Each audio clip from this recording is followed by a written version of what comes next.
नमस्कार दर्शक बंधु, आज आम पढ़ा कार्तिक महात्मा व्रत कथार अध्याय 13। उभय पार्श्वर गदा तीर एवं वर्षार भयंकर आक्रमण है। राक्षस मानक तीक्ष्ण आघात विचलित होई देवता माने विभिन्न दिग को पड़ाई गले। देवता मानक एते भयभीत देखि गरुड़ उपरे आरोहण करी भगवान विष्णु युद्ध पाई आगे आसिले। से तांकर सारंग नामक धनु को उठाइले एवं जोरे गर्जन कले। समग्र ब्रह्मांड स्तब्ध होईगला। किछि मुहूर्त मध्यरे प्रभु हजार हजार राक्षसंक मुंड काटिदेले। तापरे विष्णु एवं जलंधरंक मध्यरे महायुद्ध हेला। आकाश मार्ग तीर परिपूर्ण होईगला एवं लोक माने आश्चर्य होईगले। भगवान विष्णु तांक तीर बलरे राक्षसर पताका, छता, धनु एवं बाण को काटिदेले। एथिरे विचलित होई दैत्य तांक गदा उठाई गरुड़ंक मुंडरे आघात कले। क्रोधरे राक्षस विष्णुक छाती रे एक तीक्ष्ण तीर मारिले।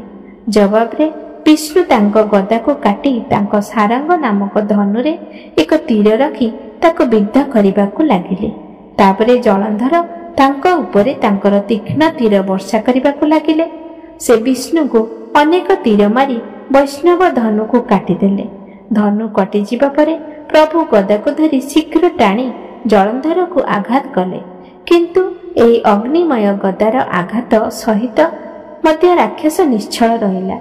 से एक अग्निमय त्रिशूल उठाई विष्णु को ऊपर को निक्षेप कले।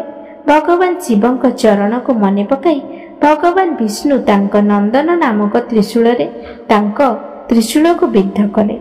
जलंधर विष्णु को छाती रे एक शक्तिशाली मुहामुही कले, जहाद्वारा भगवान विष्णु प्रतिशोध नेले। उभय आंठुमाड़ी पड़ी निज हाथ एवं मुष्टि साहाय्य मुहामुही युद्ध रे लिप्त हेले। भगवान तांक सहित दीर्घ समय धरी युद्ध जारी रखिबा परे सबुठारु मायावी भगवान विष्णु राक्षस राजा को उच्च स्वर रे कहिले, हे कठोर राक्षस, तुमे धन्य जे एही महायुद्ध रे एही महाशक्तिशाली अस्त्र शस्त्र द्वारा मध्य तुमे अविचलित रहिल। मु तुमर युद्ध रे प्रसन्न, तुमे जहा इच्छा कर ताहा माग। मायावी विष्णुक ठारु एपरि कथा सुनी जलंधर कहिले, जदि तुमे मो उपरे प्रसन्न तेबे मोते एही वर दियो जे मो भौणी एवं तुमर समस्त परिवार सहित मो घरे आसी बास कर। तांक ठारु एपरि कथा सुनी विष्णु दुखित हेले, किंतु सेही मुहूर्त रे देवता मानक प्रभु तथास्तु कहिदेले। एबे विष्णु समस्त देवतांक सहित जलंधरपुर रे रहिबा आरंभ कले। जलंधर तांक भौणी लक्ष्मी एवं देवता मानक सहित विष्णु को पाई बहुत खुशी हेले। तापरे जलंधर देवता मानक पाखरे थिबा समस्त रत्न इत्यादि नेई पृथ्वी को आसिले।